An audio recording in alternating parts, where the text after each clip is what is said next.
Eu gostaria de tomar um ponto de partida dentro da palestra da doutora Monique, quando ela falou do princípio de profundidade. Eu acho que é interessante a gente abordar em que está baseado a defesa, a segurança das usinas nucleares. É baseado em dois princípios: o princípio de profundidade e o princípio de falha simples. São dois princípios, então, que norteiam a segurança das usinas. Se esses princípios não forem suficientes, então tem que ser modificados, certo? Mas são princípios bastante fortes. O defesa de profundidade é a gente criar barreiras para que o material que for liberado da usina não vá para o meio ambiente. Se coloque quantas barreiras forem necessárias, ou até um certo nível, é claro. E o segundo princípio é que quando eu necessito de um sistema de segurança, eu pelo menos admito que pode haver uma falha. Então eu tenho esses sistemas duplicados, conforme o Chico mencionou bem, né? As redundâncias, né? Então, eu acho que a gente tem que olhar esse ângulo com clareza. Por que esses princípios? Por que os riscos da usina nuclear? Como que eles surgem? Um mau funcionamento, desliga e pronto, né? Seria uma coisa normal. Então, o principal seria só desligar a usina. Mas quando a gente desliga a usina, ela não desliga totalmente. Esse é o problema. Existe o tal de calor residual. 1% continua sendo gerado de energia. Então, se a usina de Angra dos Reis, Angra 1, ela gera 600 megawatts elétricos. Na verdade, são 1.800 megawatts térmicos, que o rendimento é 1/3 apenas. Então, se desligar a usina, ainda continua gerando 18 megawatts térmicos. 18 milhões de watts. É muita coisa. É muita energia. Se não tiver água suficiente para tirar esse calor, o núcleo do reator, o urânio, derrete, funde. Então, essa é a grande preocupação. Desliga o reator, desliga, tudo bem, tal. Mas aí, tem água suficiente para refrigerar esse 1%? Essa é a questão. Aí que entra os sistemas de segurança. Aí vem o princípio da defesa de profundidade, as barreiras todas, né? Aí que vem o princípio de falha simples. Se falhar uma bomba que vai jogar água lá dentro do reator, vai ter outra. Ok? Então, até a década de 70, todo mundo tinha certeza que isso era suficiente. Falhou um, tem outro, óbvio. Que maravilha, né? Tudo resolvido. Mas aí deu o acidente de Three Mile Island. Aí quase houve fusão de 50% do núcleo do reator. Saiu hidrogênio para dentro da contenção, o edifício que contém aí o vaso do reator, né? Houve explosão, chegou a 70% da força para abrir a contenção, ainda bem que só 70%, né? Então, foi muito grave. Foi muito grave e se estudou muito em profundidade o que tinha acontecido. Cadê o princípio de falha simples aí? Quer dizer, se esperava uma falha só, né? Teve várias falhas, 4 ou 5 falhas seguidas, tanto humanas quanto de equipamentos. Se achava que uma válvula X estava fechada, indicava no painel do operador, mas estava aberta, vazando água para o edifício do reator aos montes. E faltou água para o vaso do reator. E o operador, certo de que estava fazendo as tarefas corretas e que tinha água demais dentro do reator. E assim por diante. Eu não vou entrar em detalhes, que eu até não lembro detalhes. E lição. Qual a lição? A lição que tivemos, então, a falha simples não é suficiente. Ocorreu múltiplas falhas, muitas falhas. Então temos que levar em consideração que pode ocorrer muitas falhas. E aí, o que a gente vai fazer? Em vez de duplicar o sistema, se falha um, tem outro, a gente vai por 3, por 4, por 5? Não, mas são múltiplas falhas. Quanto é múltiplo? E quanto vai custar isso também? Então, se apelou pelo princípio de defesa de profundidade.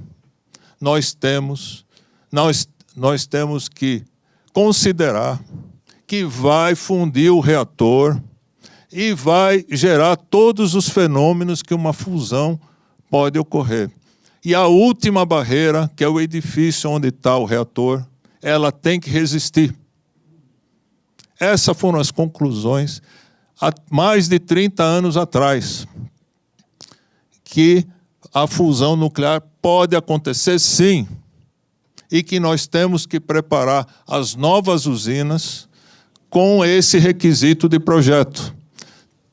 Levar em consideração, vamos lembrar os fenômenos quais são.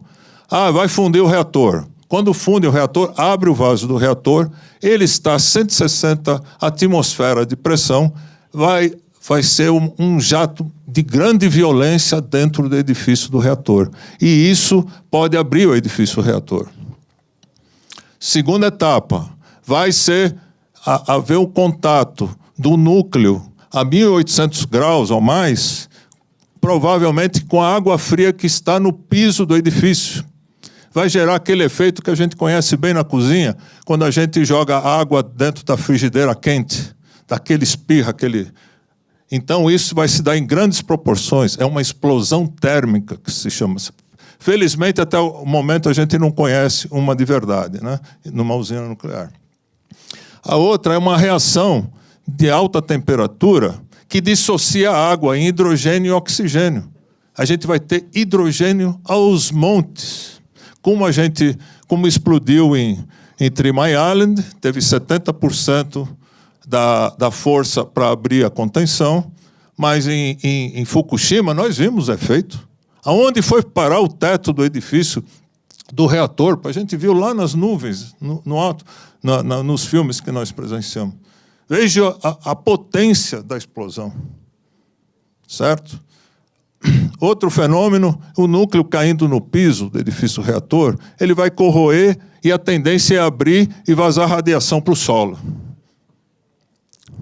E um pouco mais suave é que a geração grande de vapor vai dar uma pressão maior dentro do edifício reator da contenção. São esses fenômenos que eu me lembro agora, talvez esteja faltando algum. Então, essa última barreira tem que resistir a todos esses fenômenos. Ou a gente evita que ele ocorra, ou então tem que resistir. Por exemplo, a gente está percebendo que o núcleo está fundido, está se fundindo. Então, é preferível baixar a pressão do reator para não dar aquela força, né? É um exemplo, mas aí vamos dizer, o fabricante da usina, o projetista, que vai determinar como abordar cada uma dessas questões. Tá? Mas a gente pode imaginar algumas soluções. Né? Então, isso que eu achei que precisava ressaltar, nem estava na minha proposta de comentários, e o que eu vi que era interessante na palestra com a doutora Monique, que poder fazer um paralelo da energia nuclear na França com a energia nuclear no Brasil. Certo? Foi assim, e ela trouxe alguns elementos para a gente desenvolver isso. E, inclusive, é interessante ressaltar, porque por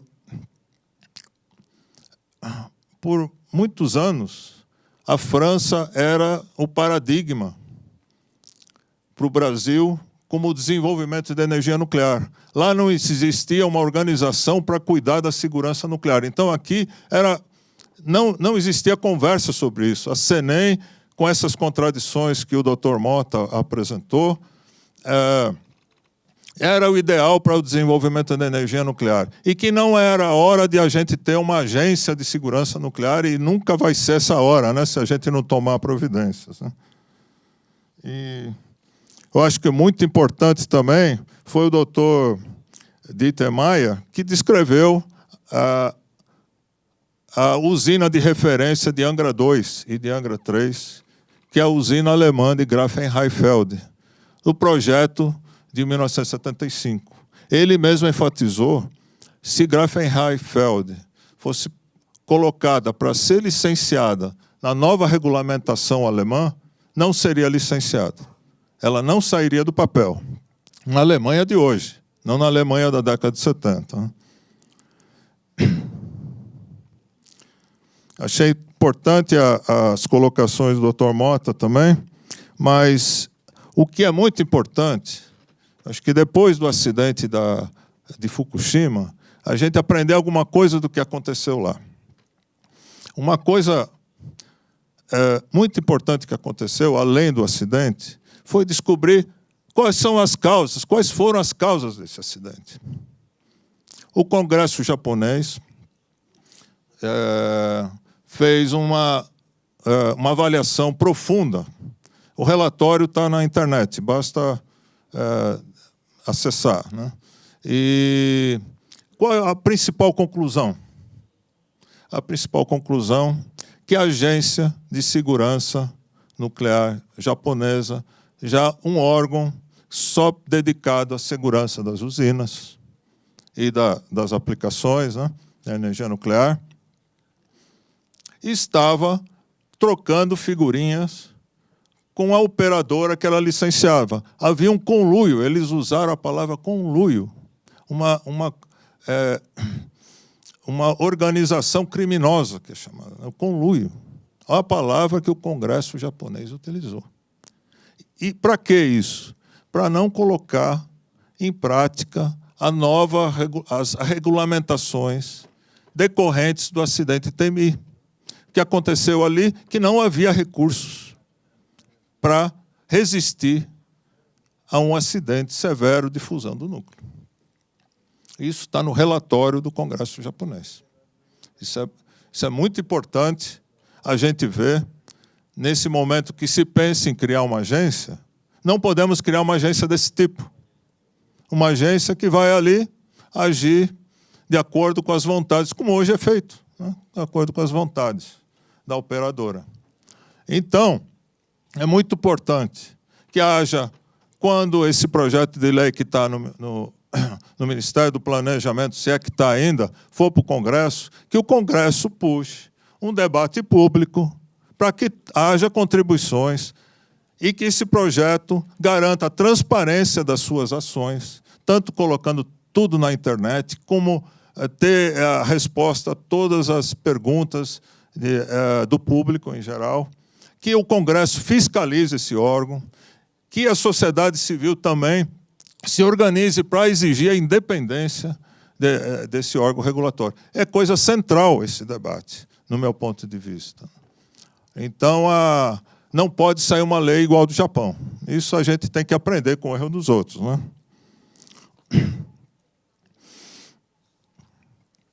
Eu tinha planejado em abordar 2 temas, baseado, então, na comparação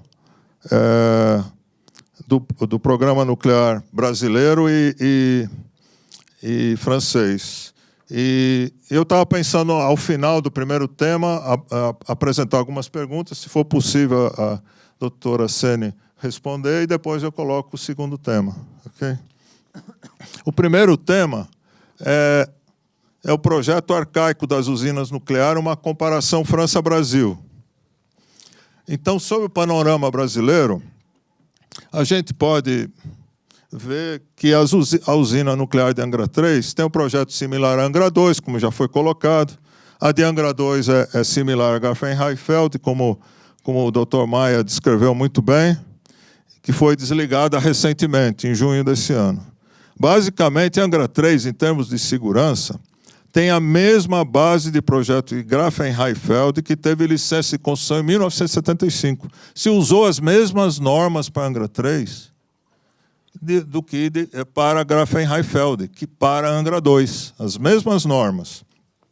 Estas usinas de Angra 2, Angra 3 e Grafenrheinfeld não incluem os acidentes severos de fusão do núcleo do reator, que hoje não tem sentido uma usina que não tenha como base de projeto os acidentes de fusão do núcleo. A usina de Angra 1 foi concluída em 81, Angra 2 teve licença de construção em 81, agora Angra 3, licença de construção em 2010. Por que fazer uma usina em 2010 igual a 1975?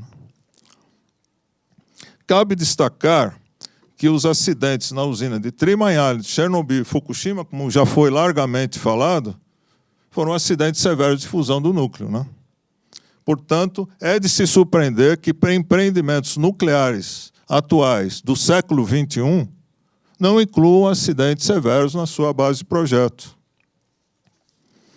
A França tem mais de 50 reatores, parece que 58 com precisão. Esses reatores de 900 megawatts, 1.300 megawatts e 1.400 megawatts. Esses reatores não têm incluídos no projeto acidentes severos também. São 58. Da mesma forma que o brasileiro, fazendo o paralelo, né? Tiveram uma reforma tímida os reatores franceses na década de 90, com a introdução no vente do edifício da contenção, que é o edifício do reator, né? Só agora, nos anos 2000, na terceira revisão periódica dos reatores mais antigos de 900 megawatts, é que estão sendo introduzidas modificações significativas, mas ainda não suficientes para garantir a segurança.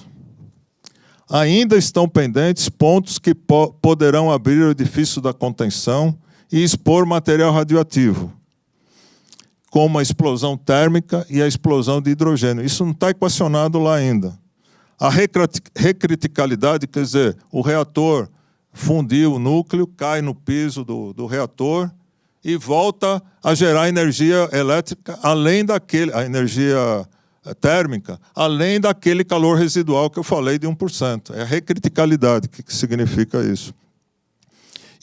E outros caminhos que podem ainda passar material radioativo para o meio exterior, como pelo secundário.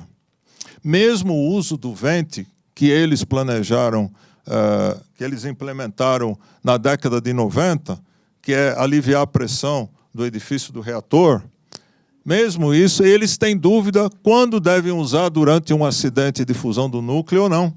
Ainda não está resolvido, entende? Isso é muito preocupante.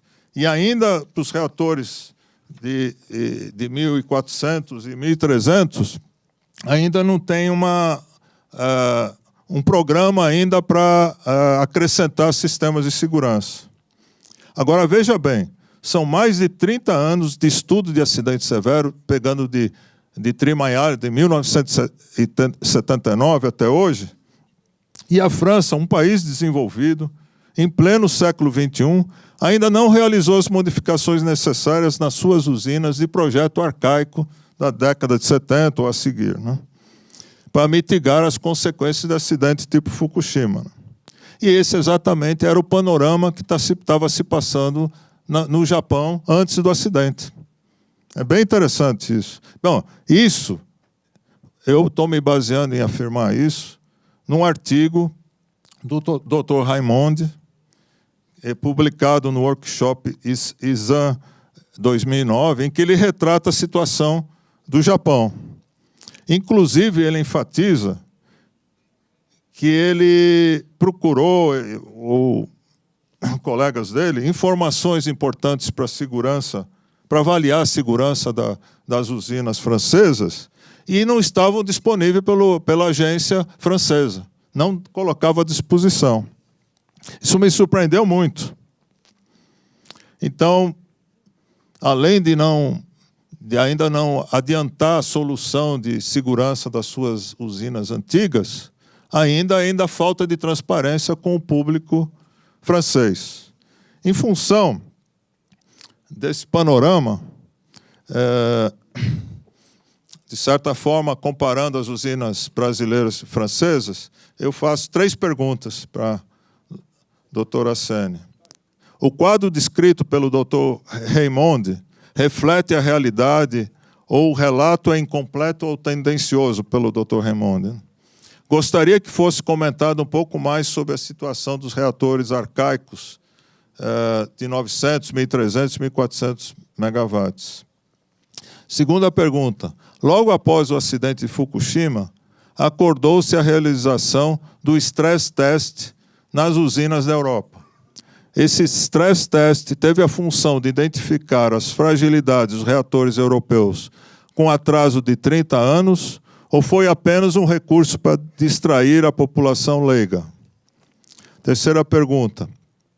A legislação francesa sobre transparência do serviço público permite situações em que o acesso a informações sobre a segurança de usinas nucleares seja proibido ao público francês, como é mencionado pelo Dr. Raymond. A autoridade francesa não divulga todas as informações em seu site na internet. A gente não teria acesso aqui do Brasil a essas informações. Qual o motivo alegado para a não divulgação? O Congresso francês não exige anualmente relatórios de atuação da autoridade francesa. A atuação de ONGs fiscalizando a autoridade francesa de segurança em segurança nuclear para garantir o exercício efetivo da independência perante a EDF, operadora das usinas. O segundo tema também aborda uma questão francesa, mas que nos afeta diretamente, é sobre a Areva, empresa francesa atuando no Brasil. A empresa Areva é projetista de Angra 3, uma empresa francesa. É responsável pela tecnologia arcaica de segurança de Angra 3, atualmente em construção. Por outro lado, a Areva é projetista da usina de Flamanville, de tecnologia moderníssima de segurança nuclear, que inclui a sua base de projeto os acidentes de fusão do núcleo, os acidentes severos, falado. E Flamanville teve o início de construção em 2007, enquanto Angra 3 foi em 2010. Quer dizer, 3 anos antes, eles iniciaram a construção de uma usina que garante a segurança muito mais do que a Angra 3, de uma forma que você pode falar que é uma usina até segura. Pode até ocorrer outras coisas além da base de projeto, como se fala. Mas com relação ao que é conhecido de fusão do núcleo, não. Entende? E é muito estranho isso. Também pode-se dizer que não há no portfólio da Areva usinas arcaicas do tipo de Angra 3, isto é, a Areva não concorre no mercado mundial, internacional, com usinas do tipo de Angra 3. O projeto para Angra 3 da Areva é uma exclusividade para o Brasil. Finalmente, muito embora o acordo Brasil-Alemanha privilegiou a empresa alemã KWO Siemens nas décadas de 70 e 80, atualmente os bancos alemães foram impedidos de financiar Angra 3 em função do seu projeto inseguro e arcaico. E em termos da legislação alemã vigente. E aí vão mais 2 perguntas para a doutora Monique. Por que a Areva, pode ser que ela nem possa responder, né? Por que a Areva não trouxe para o Brasil a tecnologia mais moderna em termos de segurança nuclear, disponíveis para franceses, finlandeses, ingleses, americanos e chineses? Assim como a Alemanha foi impedida legalmente de financiar Angra 3, a França não teria uma legislação que impediria a atuação da Areva dessa forma? Então é isso aí. Então fica a resposta, o suspense para amanhã, né?